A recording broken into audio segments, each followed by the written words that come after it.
You are watching DHTV from California State University, Dominguez Hills.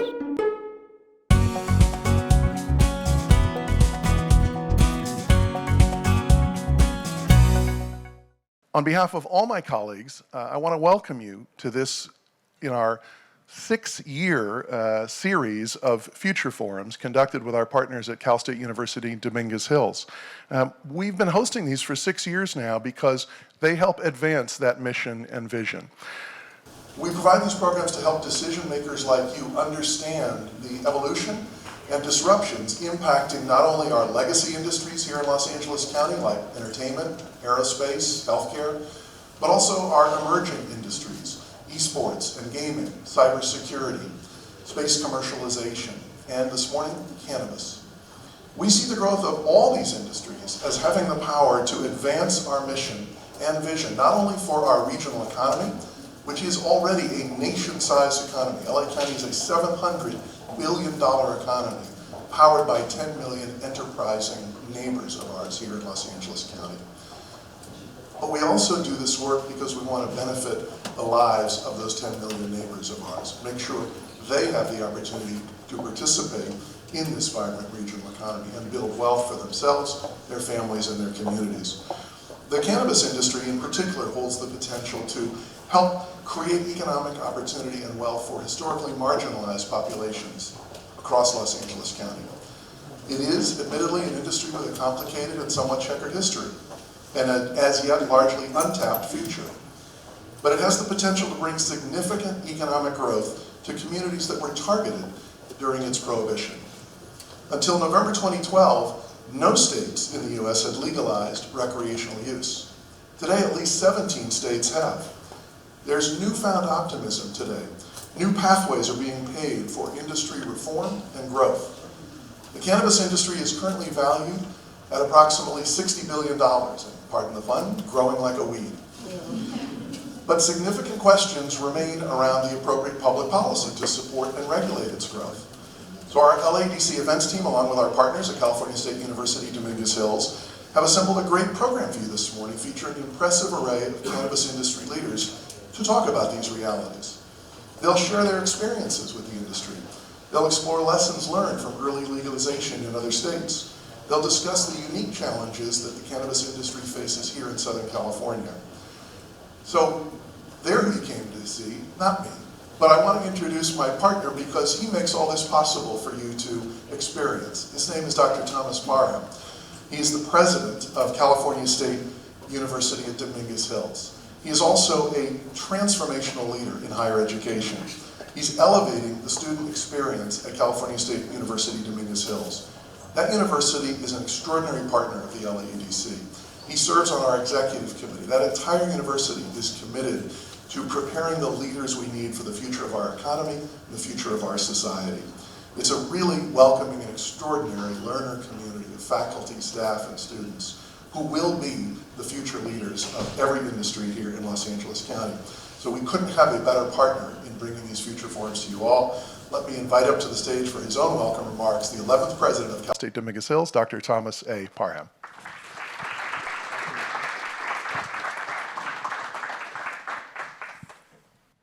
Thank you, Bill, and good morning to everyone. Thank you for joining us. Good morning. Let me say good morning to the rest of you. Good morning.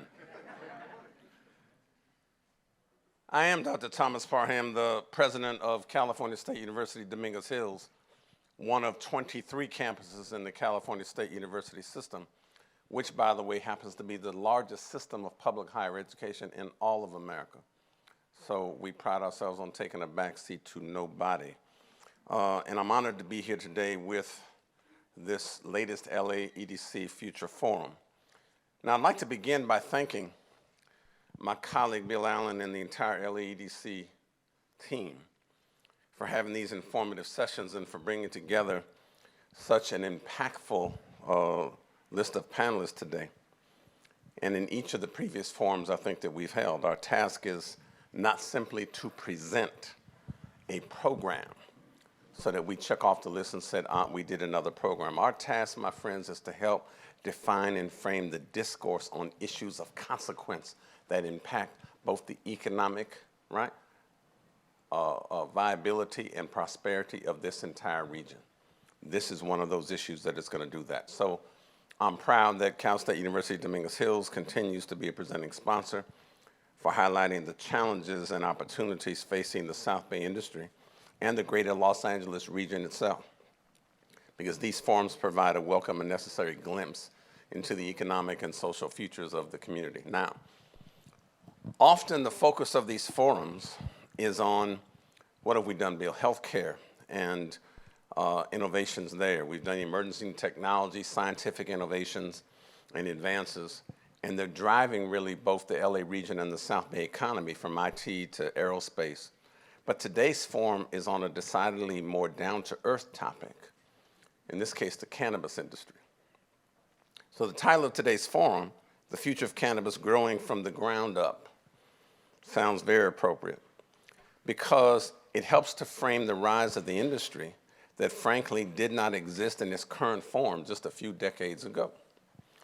And so cannabis has been an industry in transition here since, 1996, if I remember right, and the passage of California Prop 215, which made ours the first state in the nation to legalize medical marijuana.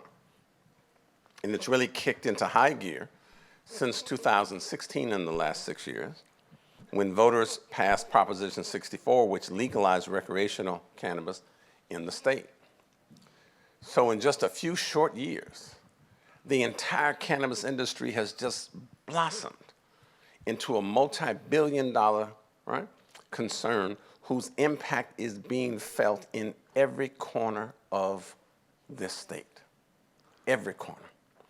So the leaders who are joining us today are uniquely positioned to speak on how local cannabis industry is not only bringing millions of dollars into the South Bay and the LA region, but is helping to create equity and hope in the same communities that the lengthy war on drugs often ravaged.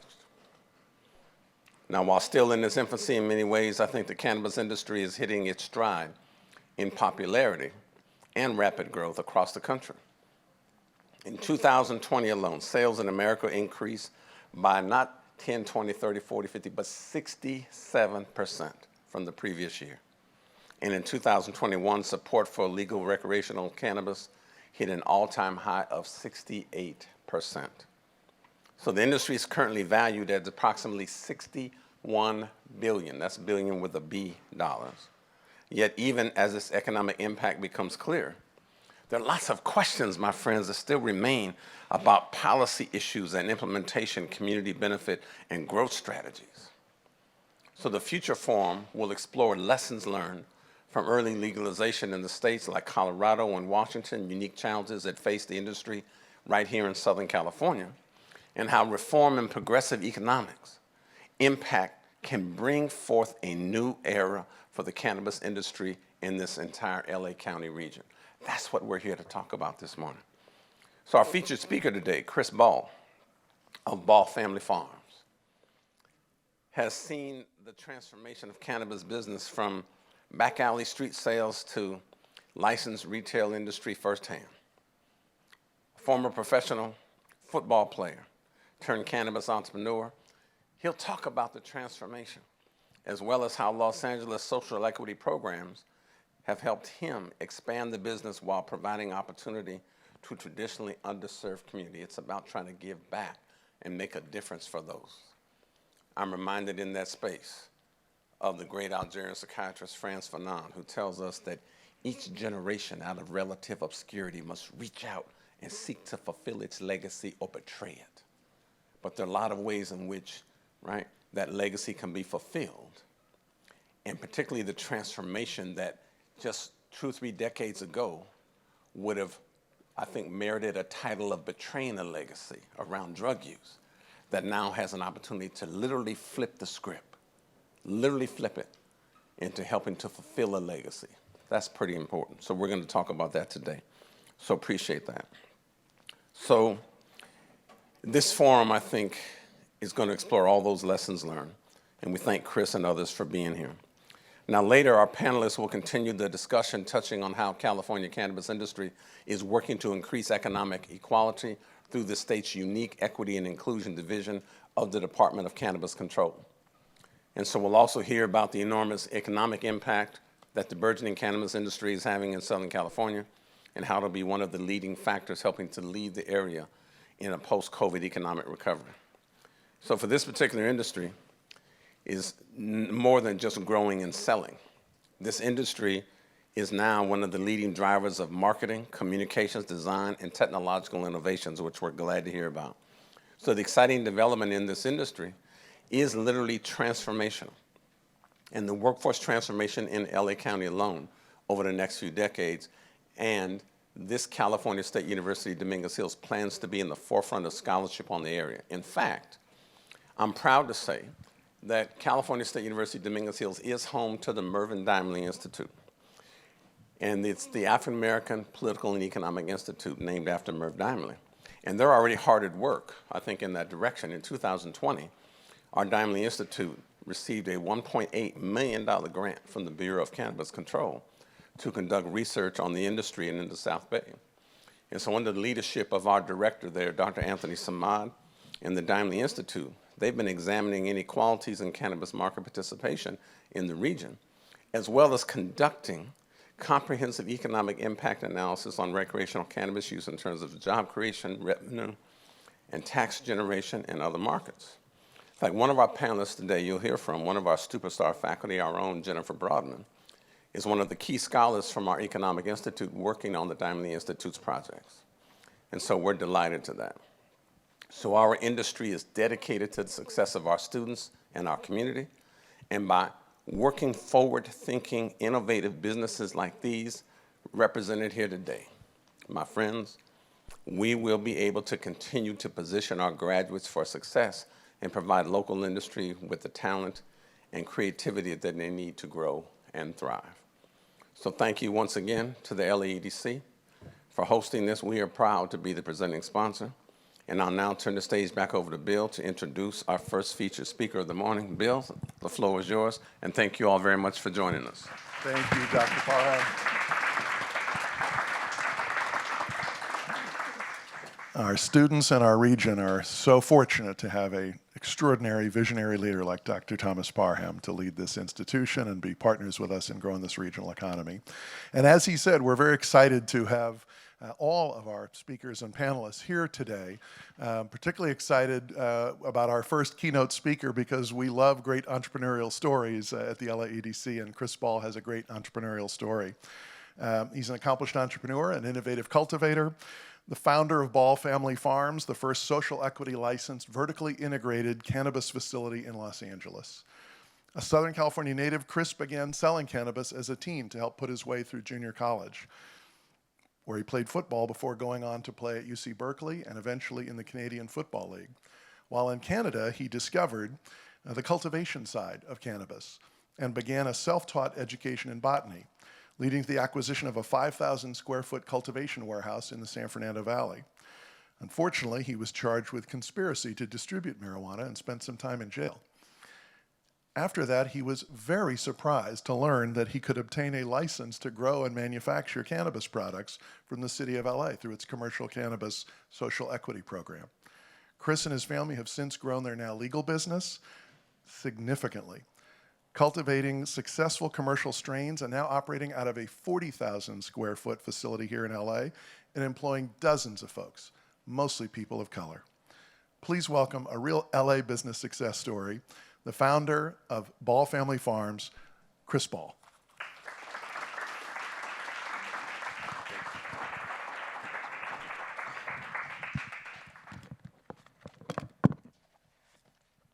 Well, good morning, everyone. How you guys doing? Well, Dr. Parham and Bill make me sound a lot cooler than what I think I am, so thank you guys for that. Well, Bill kind of took a lot of my thunder as introducing myself and telling my story, but at least you guys all know who I am. I started, like he said, I started out in the cannabis space back in junior college, and it was a way, you know, as an inner city guy, my parents had that tough conversation with me after I got out of high school and said, hey, you know, you either got to get a job or you got to keep going to school. And I wasn't ready to enter into the workforce yet. I still had dreams and aspirations of being a pro football player. There were things that I still wanted to do in life before I went and got a job. So I moved out of the house, went and moved in with a buddy of mine, and my cousin Earl was the neighborhood weed guy at the time. And cousin Earl was always very, very fresh back then. We're talking back in the 90s. And I knew what cousin Earl did. Everybody knew what cousin Earl did. And so when I moved out and I was on my own, I asked cousin Earl to go ahead and hook me up, with some weed and teach me how to break it down and sell it so that I could try to put myself through school. And that's what I did. I was about 19 at the time.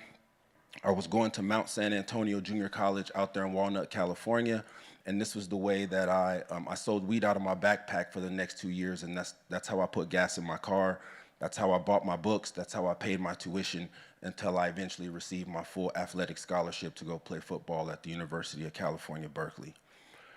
After Berkeley, like Bill said, I got some time. I spent some time with the 49ers. That didn't work. They sent me over to NFL Europe, played a season over there in Berlin, Germany, and then I landed myself in British Columbia, Vancouver. This is where I first saw cannabis from seed to harvest. At that point, I had never seen it that way before. I had only bought it or got it from cousin Earl and sold it and made money, right? This time when I saw it, I kind of fell in love, with the process of cannabis. This is where I was able to see it go from veg to harvest to trim to out in the world. So at that time, cannabis in Canada was significantly cheaper than it was in Los Angeles. So me having a business brain and, going to Berkeley, we figured out a really cool way to traffic the product from Canada to the United States. This went on for a few years, and I made a really big name for myself in the city of Los Angeles because I was able to sell weed in the traditional market significantly lower than anyone else. So I started taking a lot of people's customers. And that went on until I attracted the attention of the federal government in 2010, caught my indictment. Now, at that time, the government told me that I was a menace to society. They told me that you are dangerous, you are what's wrong with this country, and we're gonna lock you away for 10 years. At that point, I'd never been in trouble with the law before. Remember, I am a football player, I am a college graduate. I've never gotten anything more than a speeding ticket at that time. So when that federal agent told me that, my heart dropped right dead into my feet, right? And I looked at him and I said, are you kidding? It's just weed. It's medicine. My grandma smokes this. My cousin smokes this. My aunt smokes this. My father smokes this. He said, yeah, well, it's illegal, and you can't do that here. So thank God I had a decent attorney. I think I had a little bit of help from God, maybe a little bit of luck and with my attorney, and I wind up not having to do 10 years. I signed for 3 years. And during that time, I was out on pretrial release. So when I signed my deal, my brother, thank God, had come to bail me out, and I was gonna fight from outside. And I signed a 3-year deal. During that during that time, my lawyer worked out a deal that said I didn't have to go back and report for sentencing until the case was over. Now, this was a 14-man indictment, so the number 1 through 5 on this case fought this case for 4 years, right? Now, mind you, I signed to only do 3.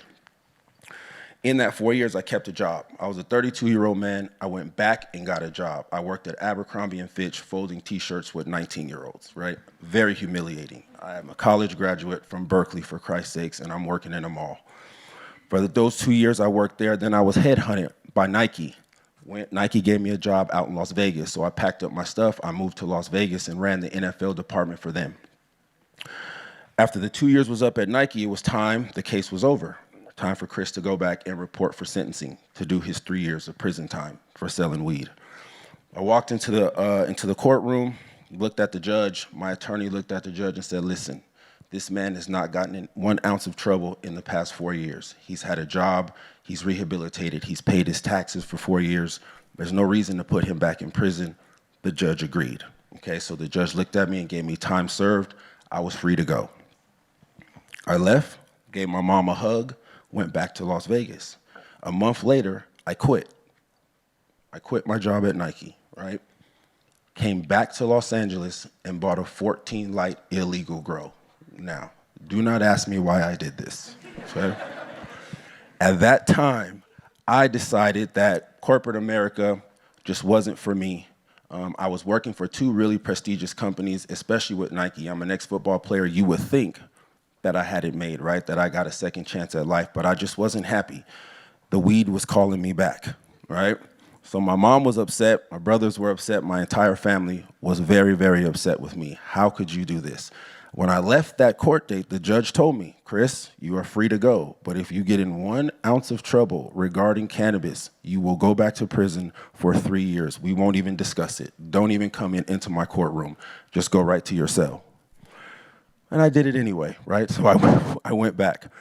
At that time, I bought the 14 Light Grow, and I had a plan, right? All of my buddies at that time, that I had been doing illegal business with all those years now owned Prop D compliant shops in Los Angeles. So I had a plan. I said, if I can go and take what I learned from Canada and apply that into Los Angeles, I'll go talk to my buddies and I'll be a caregiver. I can go grow my little products and help patients, help people, and this is how I can keep lights on, and this is how I can start to educate myself in this space. So that's what I did. I did that from the time I got back for the next 2 years until I was introduced to the social equity program in 2018. Now, when I was introduced to this program, I was like, there's no way, right? I couldn't believe it. There's no way the city of Los Angeles is gonna give an ex-convict like myself and somebody who was facing 10 years a license to do this legally. So I went down to City Hall and I did a little bit of studying, found out that it was legit. So I said, okay, I'll fill out the paperwork. I probably won't get it. There were tens of thousands of applicants applying, right? I said, I probably won't get it, but I'm an ex-athlete. I understand the concept, right? You can't win if you're not in the game, right? So I filled it out. 2 months later, lo and behold, I get an email from the city of Los Angeles congratulating me on receiving the 7th license that they gave out of 100, right? That was the day that Ball Family Farms was born. So that's a little bit about my history and how I got here today. So some of the things I want to talk to you guys about today, right? What is social equity and why is it important? Social equity is important for guys like myself, right? It's the opportunity to give back to the people who have been negatively impacted by the war on drugs, right? So for a guy like myself, without this program, I wouldn't have this second chance at life. What's wrong with the program? Well, I like to give the analogy of the scholarship athlete because that's what I am, right? The social equity program right now is a little bit broken, right? I am kind of the unicorn, right? And why do I say that? I say it because I understand the cannabis industry from being in it for the past 20 years of my life. I started this journey, again, back when I was about 18, 19 years old. So I understand the culture. I understand the community. I understand the products.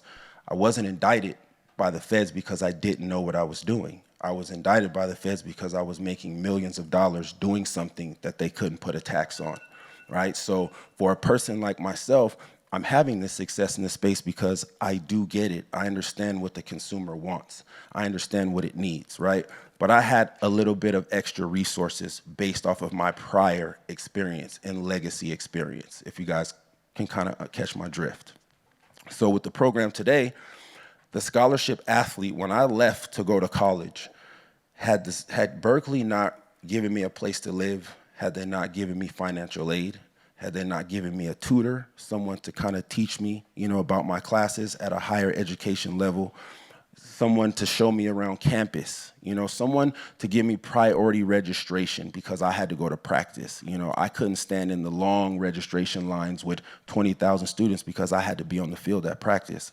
So when you go to college and the scholarship and the university gives you all of these tools and resources to be successful, that's how I was successful. That's how I was able to graduate from school. With the social equity program, we haven't quite gotten there yet, right? They've allowed these applicants admission into the school or into the sector, but they haven't given the financial aid. They haven't given the tutors. They haven't given the consulting, the mentorship, right? So how are these low-income individuals, most of them don't have higher learning, a higher education of learning like myself, right? How are these individuals supposed to succeed, right? They need support. They need tools. They need financial aid. They need a tutor. They need a mentor. They need priority registration. These are the issues that we're having today when it comes to social equity. So if we don't fix these issues, the program is going to die, right? And the rest of the nation is looking at California, especially Los Angeles, because we are the hub. We are the mecca of the cannabis industry. This is where all the best weed on the planet is grown, right? This is where it became popular, right? Guys like myself, we made it popular in the music business and in the television business. We made all of that what it is today, right? So the rest of the world is looking at us, and it's our responsibility to get this right. Some other points I want to highlight. Social equity applicants, if you can get them to where they need to be, right, will be very beneficial for the cannabis industry and the health and the integrity of the space. Why? Because it's been in our culture this entire time, right? The first time I saw cannabis, I was 10 years old. It was my dad. I used to identify it by the funny smelling cigarette my dad used to roll and smoke after dinner, right? I was 10 years old. I knew what regular cigarettes were because my mom smoked those. But dad's cigarette smelled different, and it was smaller, right? So this has been a culture thing for a guy like myself and thousands and thousands and thousands of other social equity applicants. We've seen it our entire lives. Even some of you folks who may not come from a disenfranchised area and you were born with maybe a silver spoon in your mouth, you know what it is too. You've been probably dealing with it since junior high, just like the rest of us. All right, so it's important for social equity applicants to get an opportunity to participate in this space so that there are many more Chris Balls of the world. I am not the only one that can do this and do this at a high level. A lot of other ones are still sitting in prison over it. The same place I probably would be if I didn't get lucky and get out of my case, right? So now, here I am standing in front of all you wonderful people talking about the generational wealth that I'm creating for my family, the proper medicine that I'm creating for patients. There's a patient of mine, his name is Seth Bingham, and he used to work at a dispensary. And he sent me a DM on Instagram one day. He suffers from autism. And he sent me a DM on Instagram one day, and it really choked me up because he said, you know what? I've tried a lot of products in this space, and your product is the only product that I can smoke or ingest that can get me right. I have to smoke your products in order to be able to go to work. And I'm so thankful that you're in the space because of you, I can sustain a job because of what you've created. So there can be millions and millions more of those stories with guys like myself, but we gotta get them out of prison. We gotta give them an opportunity to participate in this space and use the expertise that got them locked up. Now bring that expertise into a legal framework and keep this culture healthy and keep the business healthy, right? Solutions. Well, I kind of talked about solutions. That's the whole making sure that we give the applicants and people in this space an opportunity and the tools, right? The last thing I want to highlight with you guys is just where I see cannabis going in the near future. I am an advocate of cannabis, and even though you may find this hard to believe, but I am not a user. I tried to use in junior high. Did not work for me, right? Had to call my mom to come pick me up. I had to go tell the nurse that I was smoking weed at lunchtime. And Mom, you need to come get me because I think I'm dying, right? Dad gets home, laughs at me at the whole nine, but I said, you know what? I am not a user. But I do know a lot of users. I have been able to take my mother has rheumatoid arthritis. I've been able to take my mom and wean her off of opiates and put her on edibles. And so she now does not take opiates. She is strictly a cannabis ingester for her rheumatoid arthritis. So where do I see cannabis going? From examples like my mom, from examples like Seth, I believe cannabis is the future of Western medicine. And I truly, truly believe this. There are a lot of individuals, there are a lot of kids that suffer from seizures, Tourette's. There are cancer patients. You guys all know the patients that benefit from the use of cannabis. I believe once the R&D dollars go into the cannabis industry like they're supposed to, that everyone in this world will find out just how powerful this plant is, right? So that's one place that I believe cannabis can go if we get this right. Another place I see cannabis going, the consumers, right? I know a lot of consumers, soccer moms, middle-aged folk that looked at cannabis and it was the devil's lettuce, right? You reefer addicts, you're gonna smoke and you're gonna jump off the building and you're gonna kill yourself, right? We've seen it a million times. This is your brain on drugs, that whole Ronald Reagan era, right? We all know that this is not true. We all know that that was propaganda. But what I do see happening and what needs to happen is consumers like yourselves, right? The soccer mom who's never tried it, or anyone of that nature, start to study what cannabis really is, right? I compare cannabis to the wine industry, right? There are a million different strains of cannabis out there, right? You just have to find the one that relates to your cannabinoid profile, right? Every human has a cannabinoid profile. And once you find that cannabinoid profile, you're gonna understand why certain people use it, why it can take away pain, why it can help you sleep, why it can put you in a better mood. All of these things are important, and why it can be used as a recreational piece, right? It's the same as alcohol. You go to dinner, you grab your glass of wine. I am now a wine connoisseur. I am a Sauvignon Blanc man, okay? I like my Sauvignon Blancs from New Zealand, okay? But it took me a while to get there, right? So now that cannabis is legal, I encourage everyone to go out to your local retailer and start to study the terpene profiles, start to study what strain works for you, start to study these things, because just like in Prohibition and alcohol, when alcohol first became legal, you really didn't know the difference between good alcohol and bad alcohol. Back then it was just alcohol. Everybody was just happy to be drunk, right? But as the industry started to mature, then you started to know the difference between high quality stuff and low quality stuff, stuff that gave you a nice good buzz and stuff that gave you a headache in the morning. So I encourage all of you guys to do that, right? If we can do all of these things, then our cannabis industry, in my opinion, will be ever so booming, right? It will be ever so healthy. Only the great brands and the brands that do it correctly and grow correctly and cultivate correctly and extract correctly and do all these things at a very high level will sustain, right? So that is my story. I hope I gave you guys a little bit more insight on me and the health of the cannabis industry, and thank you all for letting me tell my story. Just what we needed. What a great story. What a great message. Chris, thank you for sharing a little bit of your life experience and your wisdom with us, and particularly that powerful analogy of the supports that you got as a student at Berkeley and what we can do as a community to support our entrepreneurs, particularly in our social equity programs around cannabis and other industries. So thank you for that. Industries need advocates like you. Communities and industries need advocates, and our next featured speaker is both an industry and community advocate. Kika Keith is a cannabis justice advocate and the founder and CEO of Gorilla X Wellness, the first Black women-owned social equity dispensary in Los Angeles.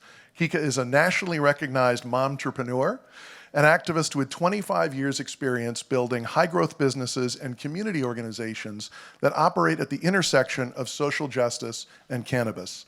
Kika currently serves as the co-founder and president of the Social Equity Owners and Workers Association, a constellation of, and the founder and CEO of Life Development Group, a constellation of cannabis brands, retail spaces, and community organizations that leverage the power of cannabis to transform lives, shape culture, and empower underserved communities.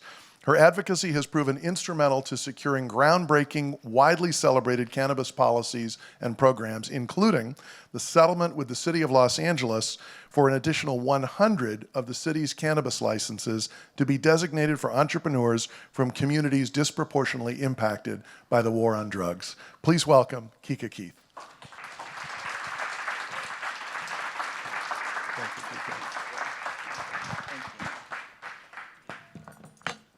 Greetings, everyone. So glad to be here. Thank you, Bill. And quite like Chris said, you kind of took the thunder out of what I was going to say. But I'll dig in because it's really important to understand our pathway. And there has to be a bit of compassion to be able to do the work and the fight that's necessary to make sure that there's diversity and inclusion in this cannabis industry. So I stand here before you today as a drug war survivor. Prior to 2017, when I learned about the legalization of recreational cannabis in LA, drug war survivor wasn't even a term that I would use to describe myself. I was a proud owner. of a beverage manufacturing company with the first to market drink, Gorilla Life, in Whole Foods, Bristol Farms, Gelson's, a single mother of 3 beautiful daughters from South Central LA, who was taught by my parents to fight for injustice and to fight for justice and to be a voice to the voiceless. And though I never heard or used the term drug war survivor, I realized that I was raised my whole life in impoverished communities. South Central LA was indicative of Black neighborhoods across this country that were destroyed by the systematic declaration of war, from the infiltration of drugs on the streets of our inner cities. Black men in Los Angeles were 8 times more likely to be arrested and convicted for cannabis than their white counterparts. The collateral damage is let me slow down. Reprehensible. The fabric of the Black community was broken into the prison system, the foster care system, and the graveyards. And that's important to recognize when we say collateral damage. And when we say war on drugs, it's just not a phrase or a word. We have to understand the impact that it has had on our people. Today, 80% of people federally incarcerated for drug offenses are Black or Latino. Mass incarceration has led to nearly 3 million children, and that's who I'm really here to serve, the children, y'all. That's what's most important, our future. They were forced to live in homes where one or more parent was incarcerated, and when I say drug war survivor, the numbers make it real. 1 in 9 Black children are in foster care. 1 in 28 Latino children compared to 1 in 57 white children. The racist roots of the drug war has inflicted significant collateral damage in my community, saddling young men and women of color with drug convictions and setting them on a course of institutionalized disadvantage because of the crippling consequences of these criminal records that Chris just spoke of earlier. And this is why I stand here before you today. It is time for us all to demand an equitable ownership employment opportunities in the cannabis industry in order to decrease disparities in life outcomes and to restore the quality of life for Black men, women, and children that have been impacted by the war on drugs. In 2017, I learned about the Social Equity Program in Los Angeles as working groups were strategizing on how to create a pathway for generational wealth and community reinvestment, and the city made a commitment. They made a commitment for equitable ownership and priority in the licensing process, but also job opportunities. And my community was sold a dream. I remember when Black politicians came into the community and said, Black people, this will be the last time that you have an opportunity to participate in a brand new industry.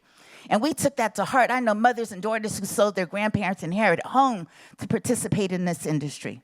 And as a Black woman, this resonated to my core, and I understood the industrial history of this country that would not allow Black people to have significant ownership in the cotton industry, the alcohol industry, the tobacco industry, you name it. And so it's important that this opportunity was being granted to those of us who had barriers to entry. We had to be low income. We had to have a cannabis arrest or conviction. We had to come from these communities that were disproportionately affected. And the key thing is here is in order to qualify, we had to start from a disadvantage. In 2018, when the program opened, I had the realization that the program was designed to fail. The city opened it up with no budget, no technical assistance, no education, no access to capital. Requirement for properties was a must. My property was $12,000 a month. So I always say this was a setup for predatory investors. Because if you didn't have the money, who were you going to go to in order to participate in this program? And the investors knew that, and they took advantage of people in my community. With the delays, we turned lemons into lemonade. We organized, we educated, we locked arms. We began to teach political engagement. We trained grassroots lobbyists. And this was an integral part of the pre-licensing process. And so for all the educators here, I urge you all, that pre-licensing piece of grassroots lobbying and political engagement, this is a class that can be taught, a course that can be taught. Because if you are not involved in the political process for this cannabis licensing, we will see that very slowly, as it happened in LA, the intent of the program has been dismantled. So by 2019, the city finally opened up its process. After we were waiting a year, holding on to properties, we turned my dispensary into a training center. You see here, they opened up the process. It was to be 100 folks that got in, 100 social equity people that got in. Out of the 100, only 13 were African American, and we happened to be in the room with the person that got in 10 minutes early. And just to give you a little foundation, in LA, their system was first come, first serve. In order to apply, you had to have fast internet connection. You had to upload your application. That was already having us at a disadvantage because most of us in the hood, we know we got low bandwidth on our internet. And so when that happened, I happened to be in the room with the person that got in 10 minutes early, right? So you start a race, there was a first start, but they continue forth with this program. And that's where all of that effort that took us the 2 years prior of organizing and teaching folks into the community really became important. In April of 2020, after we fought and protested and went down to city council, the mayor halted the process. He asked for an audit of the whole system. And lo and behold, they came back and said, even though over 200 people got in early, they were going to move forward. And so once again, we organized, we raised funds together, very grassroots, $5 and $10 at a time to create a legal fund among social equity owners and operators. We put together and organized a Social Equity Owners and Workers Association made up of owners and operators, and we filed a lawsuit against the city of Los Angeles. We presented evidence, and with pressure, the city settled with us for 100 additional licenses for social equity applicants. And that was beautiful because this was one of the first times that I've seen in my history where us as a people really stood together and worked together to make sure that we didn't lose this opportunity, and it was such a saving grace. And it created so much hope where people in our community really saw that you could fight for what you want, you educate yourself, and you stand up and you can win. And so with that, I believe that we've created a blueprint and we've shown our people that there is a way to come together, that there is a way to organize and create Black economic advancement. We prioritize advocacy and education of the people in and around the spaces that we were building. And we call our place the house that the people built. Because of that, come July 2020, almost 3.5 years later, I was able to raise $1 million in funding. 70% of my business is Black women owned. I created a team, and we saw at this point the transfer of power. And this is the story and the things that we see to motivate and the models that we create in our community, and it's worked. 1,340 days later in this long-ass licensing process. And we can show that too, because this is happening across the country, y'all. And it is this. You know, we've understood this is a cannabis game. Whether you're Black, Latino, or white, it takes this long. Everyone is learning these regulations and how to start and act. The problem is that we're not well-resourced, and we don't have 3 years' worth of operating capital and rent to pay to wait it out, right? And so that's why this is such a key moment for us to educate. All this time while it's delays, I wish there was a community college that was teaching compliance and regulation and how to operate a business and how to train your bud tenders and SOPs. There's such a wide range of things that our people could be skilled and learn while we're waiting on this licensing process to come together. How to talk to investors, how to negotiate a contract, how to write a business plan. So, August of 2021, we opened the first Black woman-owned dispensary in Los Angeles, Gorilla RX Wellness Co. We call it the house that the people built. I used my experience in Whole Foods and wanted to really create a grocery store experience for our customers. I'm in South Central LA, 3 blocks away from where I was raised on Crenshaw Boulevard, where I raised my daughters. And we really have become a hallmark in the community. We have personal guides that take you around the store, teach you about wellness. We want to show a different experience about what it's like to have wellness and cannabis in our community. 6 months in, I think, which is the most important part of why this fight is so important, because there's very limited licenses, but there's a whole bunch of jobs. And cannabis is the fastest growing industry across this country. And so we've created 30 jobs since we started 6 months in, over 30 jobs. 95% of our employees are from the communities in which we are operating in. We've contributed over $500,000 in tax revenues to date. And I would say that this is a model. We're here to motivate. We're here to teach others. We're here to show others that it can be done. Investors, that you know that this is something viable that can happen. If you allow us, if you incubate us, the things we don't know, you can teach us. But we are well equipped to be successful, and we have a niche market in our community to serve folks and our people in a way that they haven't been served with cannabis. And so I welcome you all to come down to Gorilla RX Wellness Co. on Crenshaw and share in the experience. And we're here to share and bring love and life to y'all too. Thanks for having me. Amazing, Kika. Thank you so much. Keep that applause going for Kika. I mean,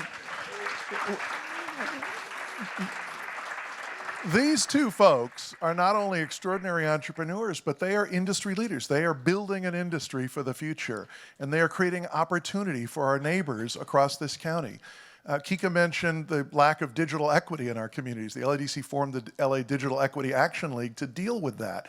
We have 1.2 million of our neighbors in LA County who don't have high-speed broadband in their home. And guess what? They're mostly black and brown neighbors of ours. This is an equity challenge to the economic growth of this region. The shortage of capital, the lack of educational opportunities to learn how to launch these businesses and go through these processes. This is exactly why we do these future forums. We have education partners here in the room. We operate the Center for Competitive Workforce with 19 community colleges in this region. We have 5 Cal State universities led by Dr. Thomas Parham here in Dominguez Hills, who's absolutely committed to creating the educational pathways for people to excel in industries as you and Chris are showing the way. So thank you for being here and inspiring us.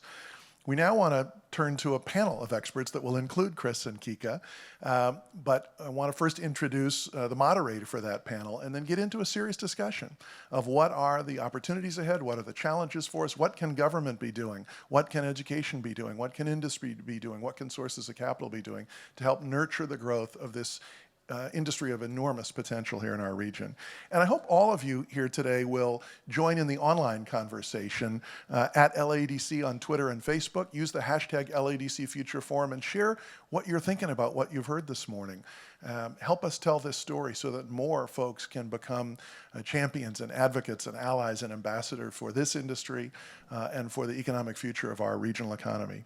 I'm excited to have to moderate this panel Jordan Watson, a creative brand builder and founder, owner and the creative force behind Get Rocked Media, a curator of viral videos within the luxury, wellness, lifestyle, and beauty categories for both cannabis and ancillary brands. I'm not going to tell as much of his story because I feel badly about stealing part of Kika and Chris's story. They tell their story so much better than I. I'm just going to bring Jordan up and say he's an extraordinary entrepreneur in his own right, and he's the perfect person to moderate this panel and introduce the rest of our speakers. Jordan, tell your story yourself.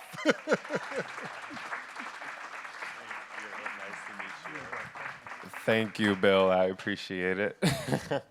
Hi, everybody. I'm Jordan Watson. Most know me as Jordan Rocks. I know Kika, Chris, Relina, and Jen very well. Very excited to meet Jennifer and Eugene today as well and discuss on this panel. First off, good morning and thank you for being here. I know gas prices had other plans, but you all made it, so thank you. Little bit of background about myself. I actually started in the legacy market back in about 2015, 2016, and opened a Prop 215 shop with a former partner of mine in the Koreatown area. We moved it about 4 or 5 times over the course of 3 years. That was a lot of fun. And I also opened the first all CBD store in Los Angeles on Santa Monica Boulevard. And then I moved into Sweet Flower during the pandemic, and I trained their sales staff on how to sell. My background prior to that came from luxury beauty within Neiman Marcus, Bergdorf Goodman, and Barney's New York. And specifically, I noticed why I loved cannabis was that I got to see how much our industry helped people, myself as a patient included. And when I saw the positive impact that we get to make on many people's lives, much like Chris and Kika have mentioned, that really impacted me in a different way. And in 2018, I defected fully into cannabis and CBD. And now today, I get to be in front of all you guys, which is amazing. I've had a wonderful experience in the last year as an entrepreneur with my own social media marketing business. and it's given me a lot of great experiences being able to film different projects for Chris, for Relina with Fourth Movement, as well as with Kika. Kika and I have run into New York several times, to each other. It's New York several times, which is a lot of fun. And it's great to be up here to be able to moderate on a panel. So let's bring you guys up here and let's get to talking about these subjects that we have here, right? We have some mics too. Oh, and have a chair now. We love to see it. First off, I would love if we could get a little bit of background from each of our other panelists. I would love to start with the beautiful Relina Shaw, also a new mommy to be. Congratulations. Hi, everybody. My name is Relina Shaw. I own a PR company that focuses on minority-owned businesses, particularly in the cannabis space. I feel in general in PR there's a lack of, in cannabis PR there's a lack of cultural competency when it comes to promoting Black brands and what that really means and how to effectively do that. In addition to that, I am the VP of Marketing and Communications for a shared services company called Fourth Movement. We support 21 social equity applicants who have retail licenses. The retail brand is called 64 and Hope. So far we have 2 open, one on Melrose and Highland, one on La Cienega just above the 10, and hope to have the other 19 open over the next 2 or 3 years. That's me. Amazing, thank you. We'll start with Eugene next. For sure. Good morning, everyone. Eugene Hilsman, Deputy Director of Equity and Inclusion for the Department of Cannabis Control. Really excited to be here and hear more from folks like Chris and Kika, who I think are the best advocates for social equity.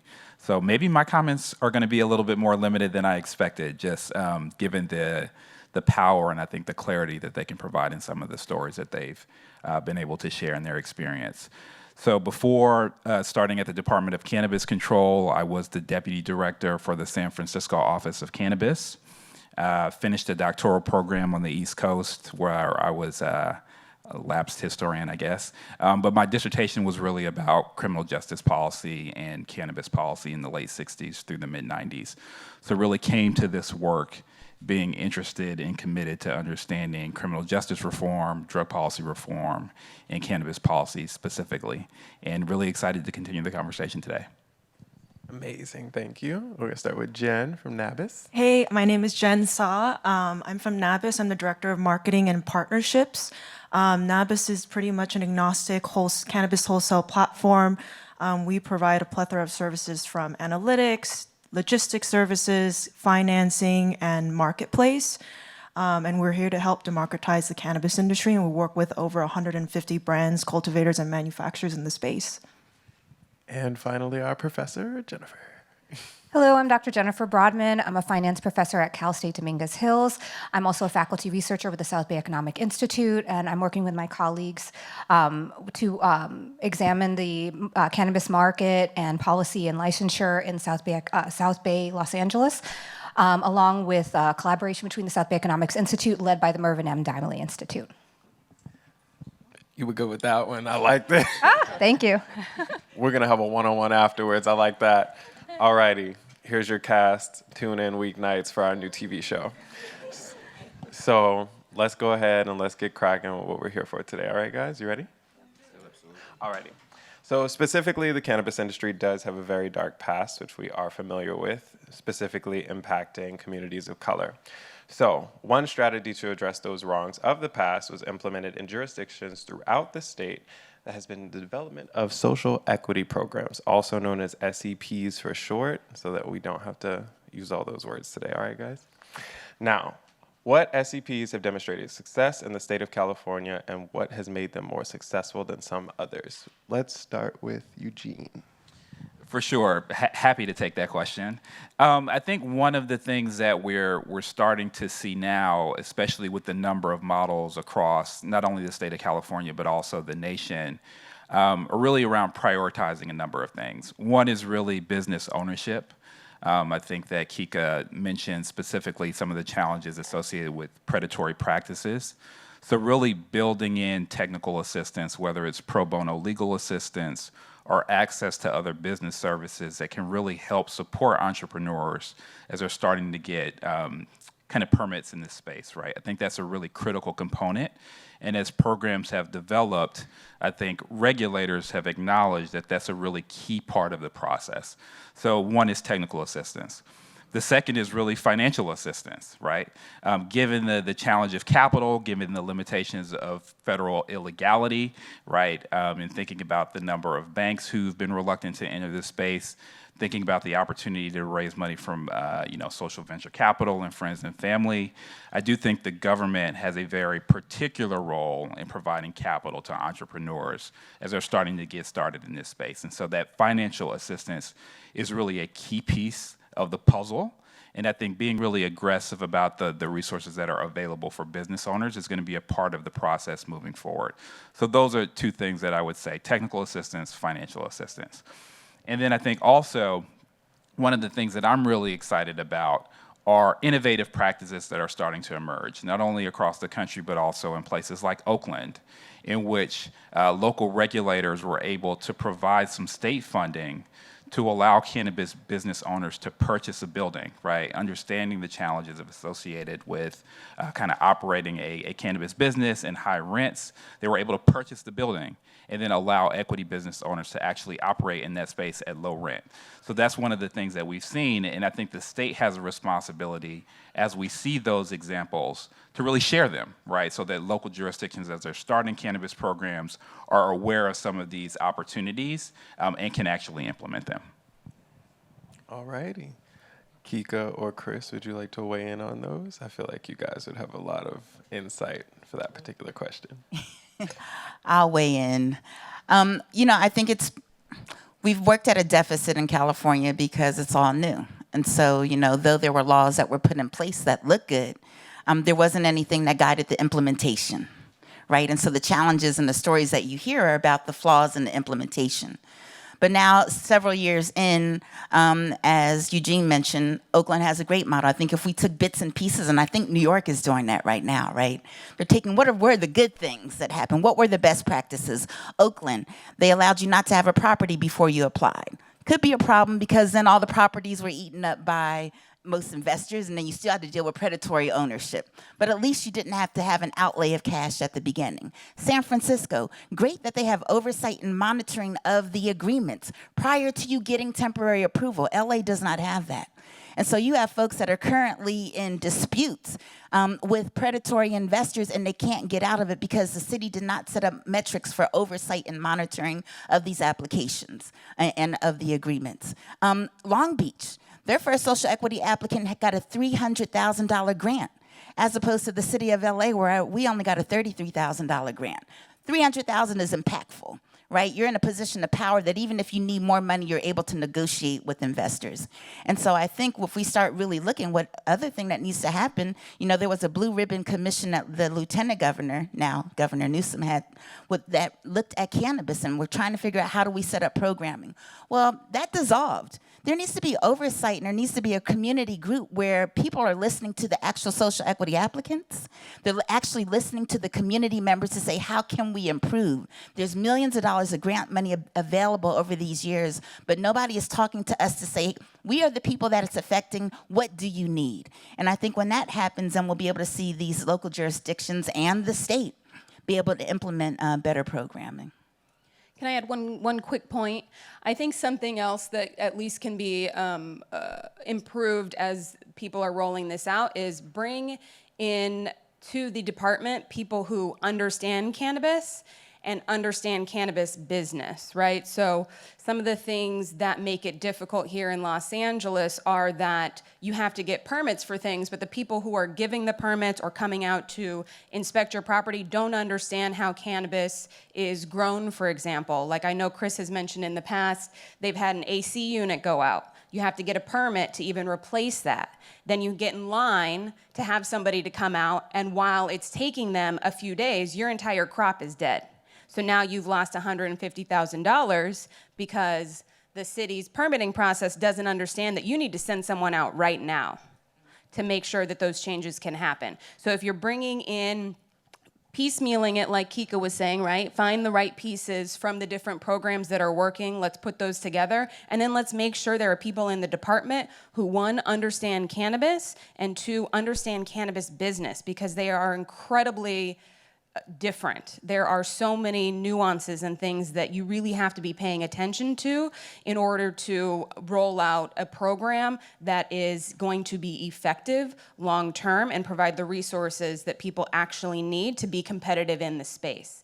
And if you're not competitive as a social equity business, you're not going to be able to compete with the MSOs who have billions of dollars, right? And C-suites who have, decades worth of experience that people who are getting these social equity licenses in all likelihood do not have and don't have access to. Ooh, that was amazing. It was like watching Serena and Venus. I love it. Alrighty. Actually, I'm going to start with, or do you have anything, Chris? Excuse me? Oh, I thought you had something to say. Sorry. No, I'm going to let these powerful women. Yes, absolutely. All right. We're actually going to start with Kika again for this next question. So, from your experiences, where have SOPs fallen short, and what changes could be made to improve the process and ensure those that are supposed to be supported through the programs have real access to them? Did you say SOPs or SEPs? SEPs. Well, those pieces, and I didn't add this one point, and I think it answers this question too. The city of LA put together a social equity analysis. They paid $300,000. It was done in 2017. They used none of the recommendations of how they rolled it out, including, as Relina was saying, the interdepartmental communication lines that would happen specifically for social equity.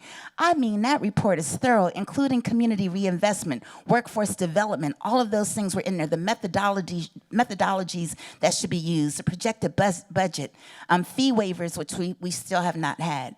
And so I really say, when I go anywhere, I say this is a stand-up document, including an addendum that helps circumvent predatory investors. They reference the minority disadvantaged business program. They reference the federal mentor protege program, all federal programs that have a social equity component that has monitoring and oversight of these agreements, and they have not followed it. So anyone that's looking, regulators or instructors alike, those two documents are the Bible that I haven't seen anybody utilize, any jurisdictions utilize. And I think if we just follow what was already paid for and done, the blueprint is there, and we don't have to start from a zero slate. Thank you. You're welcome. Chris? Repeat the question one more time, because I'm still processing what Kika's saying. It's okay. She's giving sermons. I love it. Alrighty. So from your experiences, where have SEPs fallen short, and what changes could be made to improve the process and ensure those that are supposed to be supported through the programs have real access to them? I mean, from a cultivator standpoint, and someone who grows the product and is out there brand building, it's much like Relina said and what Kika said, right? The resources just aren't there. And for me, I was able to go because I had such experience in the traditional market. When I went down to pay my fees of $36,000, I just went to a brown paper bag that I had under a mattress somewhere, right? Where most social equity applicants don't have that, right? Because when it came time for me to pull a permit or go down to the city and work on my MEPs, right? Because I have education of higher learning, I understood that I need to call my general contractor and get some information. I understood what that meant, where most social equity applicants don't. So again, it just goes back to the support that's needed, for these applicants to succeed, right? You take an inner city kid and you pull them out of the inner city and you put them in an institute of higher learning and you give them all these resources. Well, now that kid, his talents can flourish. He can maybe go to the NFL, the MLB, or the NBA and change the trajectory of his family's legacy in their life, right? Well, the same thing happened for me. Because of the social equity program and because of all the extensive experience I had from the traditional market, the Institute of Higher Learning was able to give me an education. I came back into this sector, and with this new emerging industry, I was able to take everything I had learned and create generational wealth for my family, but I already had my resources. So I'm the unicorn, right? But we got to fix the program so that you don't have to have unicorns. You have to have the system in place to make sure that these applicants can actually reach the levels and the dreams that they want to reach. All righty. Eugene? Sure. So I think one of the things that we're working to figure out is so the state has dedicated resources to support equity business owners, right? So $170 million over the last couple years. A lot of that money is really distributed through local jurisdictions, another $50 million to local jurisdictions that are transitioning provisional licenses to annual licenses, and $30 million for fee waivers. But I think one of the points that Kika made earlier in thinking about, well, what is the appropriate amount of capital that's really necessary for business owners to move forward, right? We've seen situations in which business owners received, $10,000, and given the capital cost, that might be like, putting some money in a garbage can and lighting it on fire. It's just not enough capital to kind of get people to have escape velocity work and make a difference. And so figuring out what is that tension between a significant amount of capital for a smaller amount of entrepreneurs and a larger amount of capital for fewer entrepreneurs, I think is the tension, right? And so that's going to be something that I think with enough information and data, we're able to speak about more clearly. And having conversations with local jurisdictions as they're implementing programs, creating a resource page at the state level where some of these best practices can be shared, and also encouraging dialogue between jurisdictions that are implementing programs, so they're able to learn from some of the things that are working across the state, so they're not reinventing the wheel, right? And so they're looking at documents, they're incorporating this review of ownership agreements, whether they're doing it internally or providing additional resources. And so I think the state really has a responsibility and an opportunity to be really creative about making sure that we're really sharing this information and encouraging jurisdictions to take some of these approaches. All righty. One thing I would also add is that the proportion of social equity program license holders is very limited in comparison to total license holders. So only actually 8% of license holders in California are from social equity programs. One thing that we did see in Oakland as well was the larger proportion of social equity program license holders was a larger percentage of the overall amount from Oakland as well. So seeing more licenses granted to social equity program applicants will also be beneficial. I want to add one more thing. I think, we're all addressing important issues when it comes to the policy standpoint, but I think, industry leaders, whether you're on different parts of the supply chain, it's important to work and partner up with social equity brands, whether you're a retailer, bringing on social equity brands into retail space, bring exposure to consumers, whether you're a platform helping to bring digital exposure to social equity brands. So I think it's important to create that longevity and weave these social equity business owners into the space consistently as well. Thank you. I think I'm gonna back up Eugene here just for a quick minute. I do appreciate that the city has acknowledged a lot of the issues that have happened in the program, and they are making an effort to change those things. I think something we don't necessarily think a lot about is awareness around the programs that are available at the city. So I think that is also one thing that we could consider in how to improve the program is how do we make sure that the people who need these programs understand that they exist and how they go about applying for them? Because some of the things that you were mentioning, I do this every day and have for the last 3 years, and I wasn't aware of all of them, right? People tend to block out the government often, and so maybe finding a way to better promote these opportunities and things that social equity applicants have access to might help not only give people the resources they need, but improve the overall program, right? So some of it, I think, is just awareness around what is available, how do you go about getting it? Yeah, and I think, thank you. And especially thinking about, are there additional opportunities for private sector collaboration, right? So this, I think, is a place in which we can work together to figure out how to bring additional visibility to some of these programs. But I think with regard specifically to the state, having a landing page where all of these resources can be collected in one place. So it's not kind of, piecemeal and people are really forced to figure out, oh, well, here's one resource here and another that lives somewhere else. And I think one of the things that we're working on internally is to have, a page for individuals, consumers, business owners, local jurisdictions who are interested in best practices, and really to be a warehouse to collect some of this information in one place. Raylene made if I might jump in, a great point in that there is an aversion to government, right? So the city of LA can say, we have a grant, we have pro bono legal assistance, and they have a problem with folks even wanting to trust and enter their information to go and utilize what the city is offering. And that's where I believe, Eugene, the state can come in. And New York has done this well in that grants should be made directly to the social equity applicant or community-based grassroots organization where the trust is there. What happens is that $170 million trickled down to the local jurisdictions where most of that was used in administrative costs. It did not get to us. The city of LA had $10 million of grants for 3 years that was held up in the bureaucracy of the city council process, authorizing a RFP. The RFP took another year to happen, right? We didn't have fee waivers. We had 10 days to pay $7,000 in fees, and if we didn't pay it, we would abandon our license. Most of us were forced to sign with predatory investors because we did not have $7,000.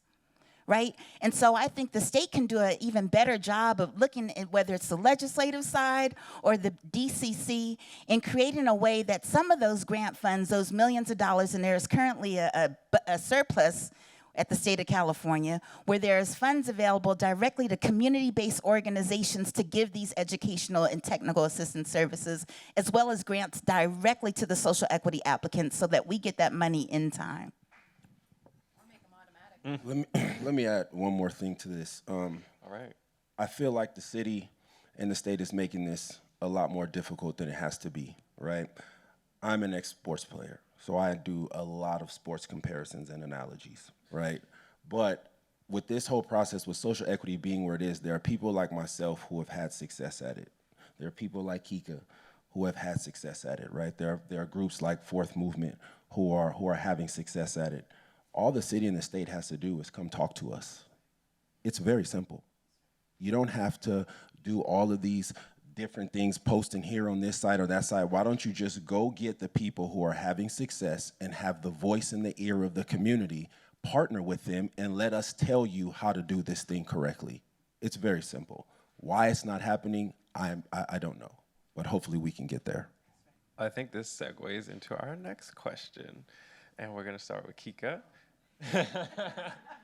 So what other programs have been developed or could be developed to make good on promises that those communities heavily targeted in the past are the communities that will have the greatest opportunity for economic development through the cannabis industry? Well, I really think my answer was what Chris just said.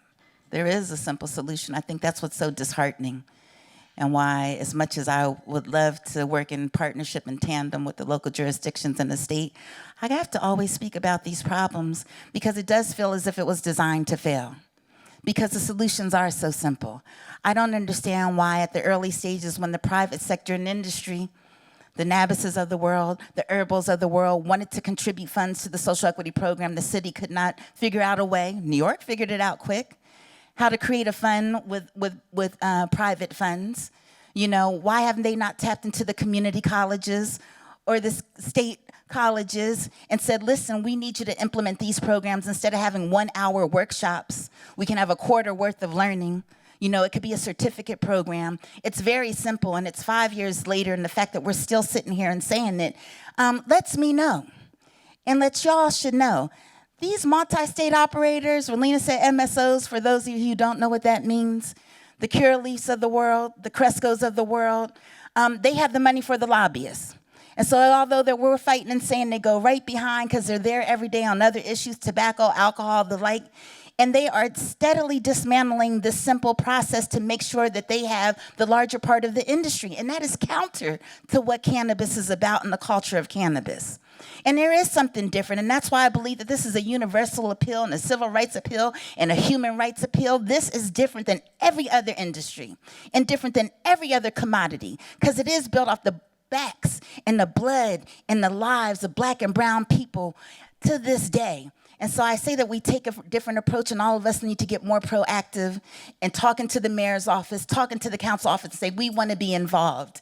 And I think that's when we start to see the change, because we can't just do it. Our voice is not big enough, and us as social equity applicants don't have the resources to hire the lobbyists and have government relations teams, but we all should have that commitment to diversity and inclusion and making sure that we are represented in this industry. Amen to that. Relina, can I pass the mic to you? Wonderful, by the way. I would also say that we need people of color in this industry, right? Like, it is, we don't want to get to a point, at least in my opinion, as a consumer who is very up on what is good cannabis, what is not good cannabis, what are the health benefits. You know, I have my own personal story. My mother had brain surgery and ended up getting addicted to Vicodin for 10 years. She was a completely different human being. I pretty much didn't see her during that entire time. She sequestered herself in her room, which was the antithesis of who she is. And it wasn't until my father suggested cannabis and essentially forced her to try it that she got off the Vicodin, and now is my mother again. And as I can't recall who mentioned, Jordan, I just had a baby, and so she was here and able to play with my child and get to know him instead of being a zombie, right? And one of the reasons why these things are so impactful are because of people like Chris, who have the experience and the knowledge in building strains and crafting things that are wellness focused and that work. I think if we get to a place where the MSOs get their way, they have the lobbyists to go and change things in a way that allows them to win, we will get to a place where it is the Walmart of cannabis, right? Where it is just how much can we grow, how quickly can we get it cut down and pushed out and sold. And that is going to degrade the market. We need to maintain the culture and really keep the people who understand the plant, you know? It is a living thing. You have to touch it every day. Chris, I know, talks to his plants, right? He calls them his ladies, you know? They're his favorite. They need that love and care, and you have to, it's a talent, right? Just like anything else, it's an art, and you have to have the people who know how to do that in order to keep the integrity of the space. Otherwise, it will get to a place where it is just gross, or, you know, the pop-off of alcohol. That's what we used to drink back in college. It was terrible. It cost like $10 for a jug.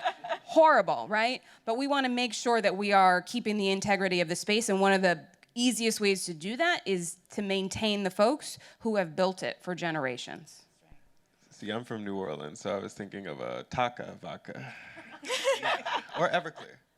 Also equally terrible. Just to kind of piggyback what Relina said, it is very important, and that's something that I mentioned earlier when I was speaking, just about the consumer starting to mature and educate yourself on the products, because as Relina said, if these MSOs do get their way, you will have a bunch of McDonald's of cannabis and Burger Kings and Jack in the Boxes, right? You won't have a Whole Foods of cannabis. You won't have an Air One of cannabis. It'll be gone, because that's not their way of business, right? It doesn't make sense for them. So guys like myself who actually care and who actually grow cannabis in living soil, which is what God put here, and it's not synthetic, right? Not saying anything about any other ways that you grow, right? It's your preference. But for me and my company, I do want to be the company that creates a product that helps people, right? That it can help you as well as be a recreational piece. And that's going to be important for the culture and the longevity, so that the cannabis industry can be a $60 billion industry and it actually work.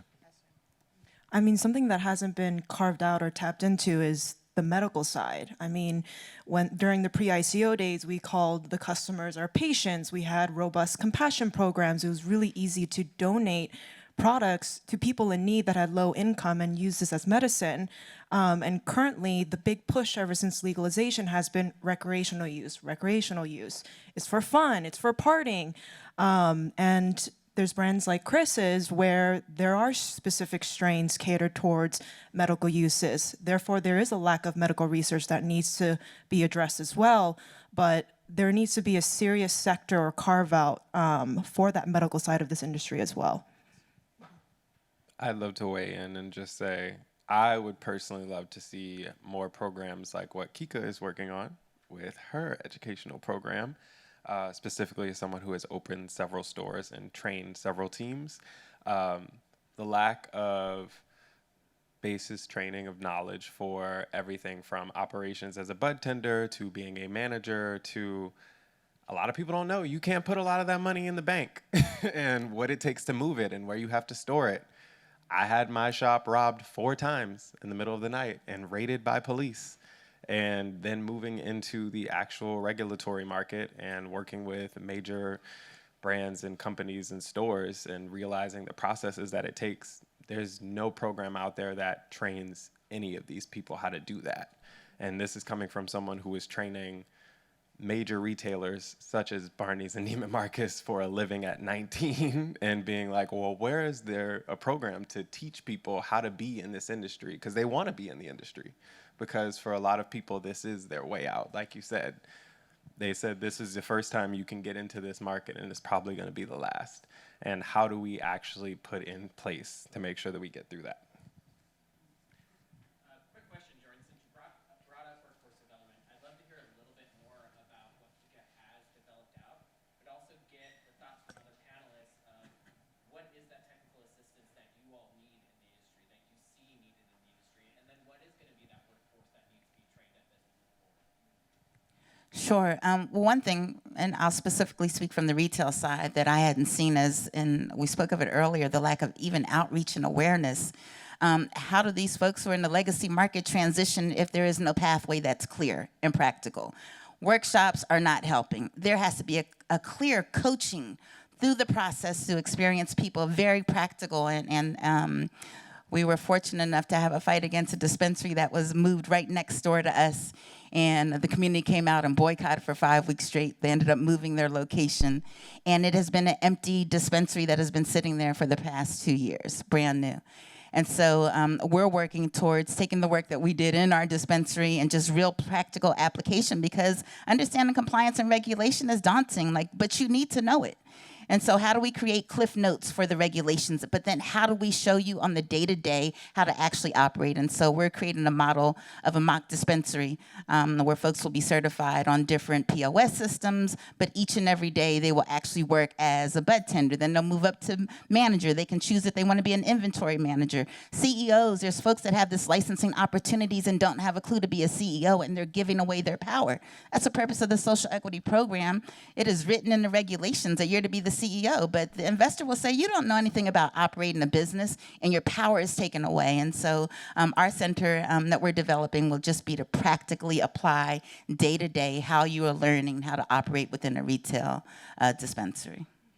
I know for me, from the cultivation side, which supports the retail, again, sports analogies, right? When I went to Berkeley on my trip and I was about to go to the school, they assigned another football player to be my host and to kind of be my chaperone for the weekend, right? So what that host did was he ran me around campus, took me to the locker room, took me to the football field, showed me where the film room was, showed me where the library is, introduced me to people on the team, right? So the same type of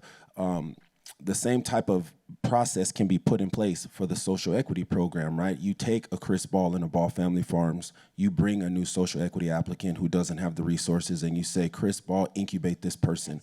Now, why were their athletes willing to show a new athlete around on campus, right? Well, because the school gives that athlete $500 and it says, go show him a good time and you keep the change. Right? So that athlete was money motivated, as we all are. So why don't you just do the same thing? Why don't you take a Chris Ball and a Ball Family Farms and say, hey, Chris, if you incubate this new applicant, if you each one teach one, we're gonna do away with your taxes for this quarter or for this year. You know, I'm money motivated too. I want to run a sustainable business too. And then you can each one and teach one. It's very, very simple. Yes.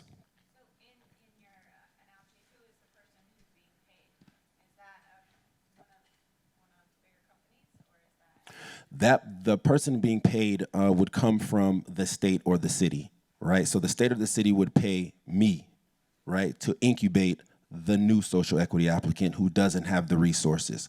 I have the facility, I have the brand, I have the success, I'm paying my tax dollars, I understand how to do it. The new social equity applicant from a cultivation standpoint, if they want to get into cultivation, they don't know how to run down to the city and get MEPs. They don't know how to run down and get all of these licenses. They don't know how to put together a cultivation room and have success at it. I've already bumped my head and learned all the lessons for you over the past 10 years. You don't need to do it. I can speedball you right into the front of the line. I can give you the cheat code, right? But the city and the state, they need to motivate me to do that, right? I would love to do it out of my pocket. I would love to, right? But I'm being taxed just like everyone else. I'm having a hard time sustaining my business just like everyone else. So government, give me some assistance. Let me help someone and you help me. And there's vehicles for that. There are state apprenticeship programs that we just haven't utilized in the cannabis industry to tie those two things in together. And at the city level, there is a social equity workforce mandate. All license types are to hire at least 10, and if you're a social equity applicant, 40% of your workers are to be social equity workers. There is a mandate, so there is room for institutions and for industry to get involved in an apprenticeship to make sure that there are qualified folks to work and also run their own businesses, and those pieces just haven't been put together. Yep, I agree with that. Shane, you asked about technical assistance. I think we've talked a lot about the SEP program and how do we get through it. We haven't really touched a ton on once you're there, what do you do? I think one of the things that could be useful for people is it's not commonly understood that there aren't a lot of technical systems in cannabis. They're currently being built as the industry is being built. A lot of them don't work. They certainly don't talk to one another, and they don't have all the functionality that the software programs in other industries already have, right? So, for example, you have cultivators who are keeping up with their schedules in an Excel document, right? And then going to the different programs to input the information. There aren't systems and software in place that can work all the way from cultivation through retail that speak to one another and automatically work with one another. And they're incredibly expensive. So what you have is a lot of businesses who are trying to jump from different software. Okay, this doesn't work because it doesn't talk to our distributors. Well, let's try this. Well, that's another $10,000, $20,000, $30,000 to implement a new software that also now that doesn't talk to our delivery drivers, right? So if there are people who are interested in getting into the technical side and the things that we need systems that actually function and work the way cannabis entrepreneurs need them to work, and then talk to other systems so that they can streamline and then, of course, try and keep your costs down, because everything in cannabis has a premium on it. Everything is 10 times more expensive just because people can. And so anytime you can help streamline that or fix some of those pain points, the better off we're going to be. Thank you for that. I just wanted to add a little bit as well. Actually, CSUDH is developing a certificate in cannabis entrepreneurship, economics, and policy through our College of Extended Ed, and it really discussing about the market, policies, as well as creating a business. So those are the key factors, key inputs that we're adding into the degree programming, the certificate program as well. One thing that was even discussed too is about entering into the market. And one thing that needs to happen with social equity programs as well is it needs to be streamlined and faster because of the whole issue with first mover advantage and losing that the strategic differentiation from other markets, as well as one thing that we know is an issue with the marijuana industry is zoning. So not having the access to the real estate market, we know that in California is very expensive. And so if you're losing that first mover advantage as a marijuana business, that can be very difficult for social equity applicants as well. Actually, we're going to stay with you, Jennifer. Oh, okay, great. Oh, and by the way, I'm from New Orleans as well.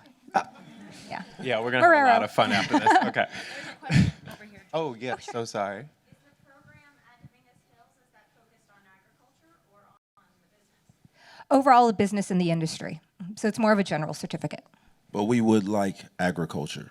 we would like more cultivators for sure. If these students can go to school to learn how to make opiates and practice medicine, they should be able to go to school and learn how to create holistic medicine as well. Agreed. Agreed. Alrighty. So, Jennifer, I'm going to move on to you. Cannabis was legalized in the states of Colorado and Washington several years before California. What has the research shown to be the success and drawbacks of those early developments in the industry? So there's actually been a survey that that was administered in both Washington and Colorado, and so there's in Colorado there's an over 70% approval rating from survey respondents in Colorado, and then 60% in Washington. And there's actually only an 18 and 17% response of failure of marijuana legalization. So it's really overwhelmingly perceived as a success in both Washington and Colorado. And actually what we've seen in Colorado, there's been over 300 million raised in taxes, and in Washington over 600 million. So it's definitely a viable industry, and it's really increasing the growth in those states. As well in Colorado, it's created over 40,000 jobs, over 1,800 business owners, and it doesn't just contribute to the growth in the industry specifically, but also in other industries. So construction, real estate, security, legal. So there's really a spillover effect of the cannabis activity in those states as well. Thank you. And I'm going to pass it along to Eugene as well for that question. Yeah, for sure. I mean, I think one of the things that we've seen, especially from other jurisdictions, is the importance of kind of moving very quickly, right? So some of the challenges in thinking about kind of business permitting are really connected to kind of any business that's looking to be established, right? And then some of the challenges are specific to cannabis, right? Given the banking challenges, given the lack of interstate commerce, et cetera. And so I think being really targeted about what that approach looks like, really having a serious and honest conversation about limitations in cannabis licenses and what that means for businesses in jurisdictions. I think, initially it kind of starts out as a compromise between policymakers, and they say, hey, look, we don't necessarily know how we feel about cannabis, and so we're going to be very slow as we start, but that might have challenges, right, as people are really looking to enter the industry if you're physically limiting the number of opportunities that exist. So I think that's one of the reasons why I think I'm most optimistic about some of the workforce development opportunities, because I think that, critically business ownership will be a part of the conversation moving forward, but creating a pipeline and other opportunities that are in the cannabis industry is going to be really important. And so that's one of the things that we've seen from local jurisdictions, how to really build out numbers of different opportunities, the importance of front-loading some of that financial support, creating social equity exclusive licenses, right, given the first mover advantage that I think has been discussed previously. So when jurisdictions are really starting their permitting process, to acknowledge that it's important to reserve some of those opportunities for individuals and communities that have been negatively impacted by the criminalization of cannabis. So as we see states who've gone forward early and now are starting to implement social equity programs, I think recognizing that it's really important to start with kind of cannabis businesses and creating space for those entrepreneurs is really important. Thank you. Now I want to ask a question starting with Jen. Alrighty. Now, what do you consider to be the current state of the ecosystem for the cannabis industry, and how does your firm fit into that ecosystem? I think, to be transparent, there is consolidation that's happening, and that's something that we seriously need to address and push back on, and there needs to be a serious balance between having a plethora of different business owners, whether it's boutique, medium-sized, MSOs, large. I think we can all thrive in the same ecosystem. For NABIS specifically, we take a different approach. When you look at alcohol or tobacco distribution, they dictate what the official vodka is going to be, what the official cigarette is going to be in every single liquor store, 7-Eleven. For us, we've taken an agnostic approach and essentially work towards providing the tools and the platform and technology to help streamline brands, cultivators, and manufacturers' businesses on the back end, because we understand that it is a barrier of entry when it comes to launching a brand in the space and getting it from point A to point B, the retail shops. Fabulous. And can we pass it back to Jennifer? So what we've seen in the cannabis industry is that actually it's $1 billion industry in California, and in LA it was a little bit slow paced, but now it's growing tremendously. So actually what we've seen is 30% of the retail sales that we've seen in LA contributes to the overall overall California retail sales. So there's a lot of growth here. And actually, when we're looking in regards of like California taxation, it's over 1.3 billion raised in taxes. So that can have a significant impact on the programs that we have going on in California. Fabulous. Well, lucky enough, through the great conversation we've had up here, we've actually answered quite a few of the other questions through those discussions. So we're going to close out with our final question. So everybody try to keep it brief because we are getting our flashlight to, exit stage left soon. So I'm going to ask this question. How does the industry need to evolve, and how do you see it evolving over the next 3, 5, and 10 years? Who wants to be the one to grab the mic on the first go? Federal legalization. I think that's like the number one thing for everyone. That's going to help all parties when it comes to banking, access to capital, interstate commerce. I mean, if you're a brand and let's say you start out in California and you obviously want to expand out to other states, you basically have to build from the ground up. The licensing process is significantly different in each state. Some of the states, they only advocate for, fully vertically integrated businesses, which isn't a model that fits for, different types of business owners. So just to alleviate and help streamline expansion for different brands and businesses that want to expand in this industry, I think federal legalization is something that I personally and hopefully everyone in this room hopes for. I think in addition to that, or something that we also need is to reevaluate the tax system, because with federal legalization comes another tax, and we're already overtaxed at every single level. I think even some folks get double taxed. You get taxed on your excise tax. So we need some reform there. It needs to be streamlined. It needs to be actually sustainable. You have 280E, which I'm not sure if you guys are familiar with, which means you cannot write off anything in your cannabis business. So like any other business, you can write off your office, you can write off supplies. You cannot do that in cannabis. You can only write off your cost of goods. So in addition to being taxed, you don't have any deductibles. So you are essentially, people think you get a cannabis business and you're a millionaire overnight. It is incredibly difficult and incredibly arduous, the taxes in the industry. And so that also needs to be reformed along with federal legalization so that we can have an industry that sustains. You cannot, I think, without being an MSO, you're not going to be able to maintain some of these businesses. Thank you. Another major issue with the cannabis industry is the difficulty of conducting research. Because of the fact that it's not federally legal, funding research is very difficult, and we know that with investment, transparency when it comes to information, having market analysis done can be very difficult, and having that streamline will really help increase cannabis investment. Go ahead. I'm gonna go last. All right. Well, I would say the true prioritization of equity. The definition of equity is to give an advantage, and we have yet to have an advantage. So I would say equity on taxes. I believe that there should be elimination of the excise tax for social equity operators for a period of years in order to get our feet off the ground.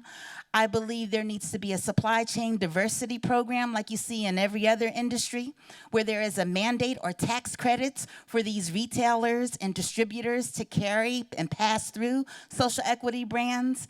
And the piece that we didn't speak on, all these millions and billions of taxes, I still have not seen clear legislation for community reinvestment into the communities that were most affected by the war on drugs, into our educational system in our communities, into health services into our communities directly. And that's the one thing that I think is often left out. And when you look at it, but the intent of the social equity program was 3 prongs: priority licensing, promoting equitable employment, and the last was community reinvestment. And I think that is all of us commonly and us voters need to really get in line and put that ballot measure on at the state and locally for community reinvestment.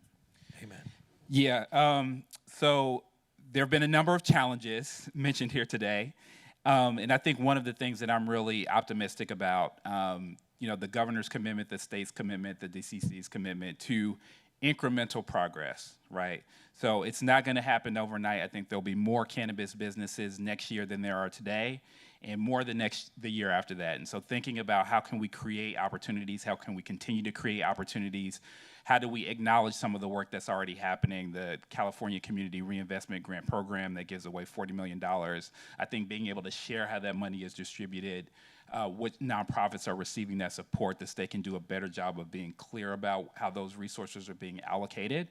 So I think there's an opportunity to be much clearer about what's happening, work in collaboration with people who are experiencing challenges, and work together on solutions. So for folks who are interested in continuing to have this conversation, I will leave my contact information. For folks who want to have, hey, here's some ideas, people who are thinking about solutions, really wanted to kind of engage in continuous dialogue with you. And so just wanted to end on a very optimistic note, and I will pass it to Chris. So for me, the last piece of this puzzle for me is, and everyone up here highlighted extremely, extremely important things to keep the ecosystem of the cannabis industry healthy, right? But the last and final piece for me is you, the consumer, right? The consumer, we implore you guys, we encourage you guys to get out there and start experimenting with cannabis, because at the end of the day, you, the people, and the consumer are gonna decide which brands stay and how healthy our cannabis industry becomes and sustains, right? If you're not buying, if you're not partaking, if you're not using the medicine, if you're not using it for health purposes, if you're not using it for recreational purposes, and if you're not telling the industry who's good at this and who is not, then our industry will be flawed, right? So just like any other industry, the people will speak and the people will tell us who's supposed to be here and who's not. And that's just coming from a guy who actually creates the medicine, right? I want you guys to get out there and experience and find your strains that help you and your family or your friends or whoever, because it is medicine to me. It can be used as a recreational piece, and it's something that God put here for all of us. Well, thank you. Thank you, everybody. And now we are going to pass things along to Melissa. Hi, everyone. A huge round of applause one more time for all of our speakers this morning. Thank you. I know we are at the hour, so I just wanted to say again, thank you so much to all of our wonderful speakers today. We are with the Los Angeles Economic Development Corporation. We put on this Future Forum series 4 times a year, so if you'd love to learn more, please visit our website, laedc.org. I'd like to thank Dr. Parham, Cal State University Dominguez Hills, for your generous support and thought leadership behind this. Thank you all again for coming out this morning, and we hope to see you all soon. Let me, before everybody leaves, beg your indulgence just 1 second. There's a piece of African wisdom that says that when the student is ready, the teacher will appear. I think you'll agree that we've had some teaching moments today. Somebody know what I'm talking about this morning, yes? Absolutely. What's also important, I think, to remember is that this whole industry, when we talk about the cannabis industry, it's important to remember that this is a process and not a plateau. If I can provide any measure of encouragement, the goal is not simply to get the SCPs to a level where they can survive and thrive. That's the plateau. The process is how does it get then reinvested back into the community. I'll close by reminding us about one of my favorite folk on the planet, Dr. King.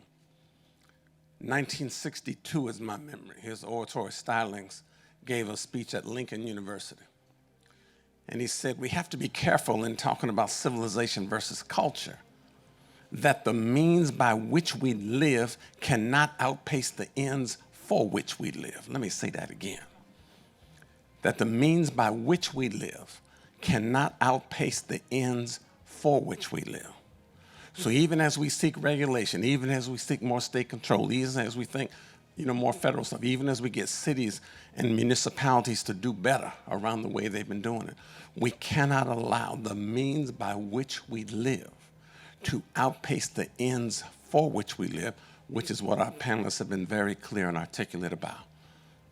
And as far as Cal State University Dominguez Hills, the only limit, really, is the limit of our imagination. The fact that we're doing the business side and not the agricultural side is simply, we have a nursing program in a healthcare college right up at the campus. And we can't do what it is we want to do, Bill and I, and create more economic opportunity and prosperity for the region if we don't have conversation between the university community and the people on the ground to say, how can you inform us about what we need to be teaching to the folk? That's why when the student is ready, the teachers appear. With that, on behalf of California State University Dominguez Hills and our partners, the LAEDC, we thank you for being here today. One more round of applause for our panelists. Give it up for them if you would.